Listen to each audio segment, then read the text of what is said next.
हर महादेव। प्रिय साथियों, 22 जुलाई से भोलेनाथ का अति प्रिय श्रावण महीना प्रारंभ हो रहा है। भोलेनाथ के मस्तक पर चंद्रमा सुशोभित है और आज के दौर में सबसे ज्यादा लोग मानसिक तनाव से ग्रसित हैं और मानसिक तनाव चंद्रमा ही देते हैं। भोलेनाथ की आराधना किस प्रकार की जाए ये आम साधक को नहीं पता होता है। इसके लिए हमने आपके लिए बीड़ा उठाया है और 22 जुलाई के बाद चारों सोमवार पर आपके लिए हमारे जोधपुर के विद्वान पंडितों द्वारा विशेष रूप से पूजन किया जाएगा, जिसके लिए आपको अपना नाम, माता पिता का नाम, अपना गोत्र और अपनी मनोकामना भेजनी होगी। हम लाइव टेलीकास्ट के दौरान आपका नाम लेंगे, भोलेनाथ को प्रसन्न करने के लिए विशेष मंत्र उच्चारण करेंगे, विशेष पूजन करेंगे ताकि आप अपने जीवन में श्रेष्ठता प्राप्त कर सकें। दिए गए नंबर पर संपर्क करके पूरी जानकारी हासिल कर सकते हैं। हर हर महादेव, हर हर महादेव। नमस्कार प्रिय साथियों, मैं हूं सुरेश श्रीमाली और आप देख रहे हैं भोलेनाथ को सबसे ज्यादा प्रिय श्रावण मास। इस विशेष कार्यक्रम आप सभी का बहुत बहुत स्वागत भी है और आपको और आपके परिवार को श्रावण मास की बहुत बहुत शुभकामनाएं। सबसे अलग, सबसे अनूठे, सबसे निराले, सभी विद्याओं के स्वामी, देवों के देव महादेव को प्रिय मन भावन श्रावण मास इस बार कई शुभ योग लेकर आया है। 22 जुलाई सोमवार से प्रारंभ होकर 19 अगस्त सोमवार तक चलने वाले श्रावण मास में इस बार कई सालों बाद 5 सोमवार का शुभ संयोग बन रहा है। तो साथ ही प्रथम सोमवार को 5 शुभ योग भी निर्मित हो रहे हैं। श्रावण कृष्ण पक्ष प्रतिपदा यानी 22 जुलाई सोमवार को प्रीति योग, आयुष्मान योग, सर्वार्थ सिद्धि योग, शिववास योग और करण योग का निर्माण हो रहा है। श्रावण में शिव जी की आराधना हम सबके लिए वरदान है, क्योंकि श्रावण का महीना शिव भक्तों के लिए कल्प वृक्ष के समान माना जाता है। सभी शिष्यों को, साधकों को पुनः शुभकामनाएं। चैत्र मास के फाल्गुन मास तक के सभी 12 महीनों में श्रावण का महीना ही महादेव का अति प्रिय है। कहा भी गया है, ईशानः सर्व विद्या नाभीश्वरः सर्वभूतानां ब्रह्माधिपति ब्रह्मणो धपति ब्रह्मा शिवो में अस्तु सदा शिवोम। यानी जो संपूर्ण विद्याओं के ईश्वर हैं, समस्त भूतों के आधीश्वर हैं, ब्रह्म वेद के अधिपति हैं, ब्रह्म बल वीर्य के प्रतिपालक तथा साक्षात ब्रह्मा एवं परमात्मा है, वे सच्चिदानंदमय नित्य कल्याण स्वरूप सदा शिव मेरे बने रहे। वे निराले और अनूठे हैं, क्योंकि सभी देवी देवताओं के रेशमी पीत वस्त्र, स्वर्ण आभूषण और रत्नों से जड़ित मुकुट शोभायमान होते हैं, लेकिन महादेव के सिर पर जटाएं हैं जिनमें से गंगा समाई हुई है। जटाएं जिनके तप साधना के साक्षी हैं। सभी देवता गले में हार पहनते हैं, लेकिन महादेव के गले में मुंडमाला है। भयंकर वासुकी नाग उनके गले में शोभायमान है। वासुकी नाग कुंडली का प्रतीक है। जहां देवी देवताओं की सवारी सिंह, गरुड़ आदि है, तो महादेव वृषभ की सवारी करते हैं। वृषभ मन का प्रतीक है। महादेव ने मन को वश में कर लिया है। वे मन में कहे नहीं बल्कि मन को अपने कहे चलाते हैं।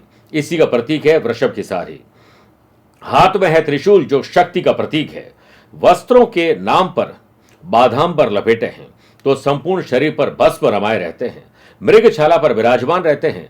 भस्म पर मृगछाला उनके वैराग्य का प्रतीक है। न कोई महल न आवास, कैलाश पर्वत पर पत्थर की शिला पर सदैव ध्यान मग्न अवस्था में विराजमान रहते हैं। कैलाश शरीर के भीतर स्थित सहस्त्रसार चक्र का प्रतीक है। पास ही मानसरोवर है जो भीतर के निराकार का प्रतीक है। महादेव के 3 नेत्र हैं। त्रिनेत्रधारी का तीसरा नेत्र ध्यान का प्रतीक है। उनका वाद्य यानी म्यूजिकल इंस्ट्रूमेंट डमरू है। यह अनहद नाद का संगीत है।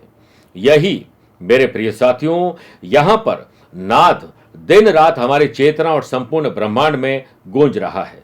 सिर पर मुकुट की जगह चंद्रमा शोभायमान इसलिए भाल चंद्र कहते हैं, जो आत्मा के प्रकाशवान होने का प्रतीक है। वे भांग पीते हैं जो उनके एकाग्रता और भीतर की खुमारी का प्रतीक है।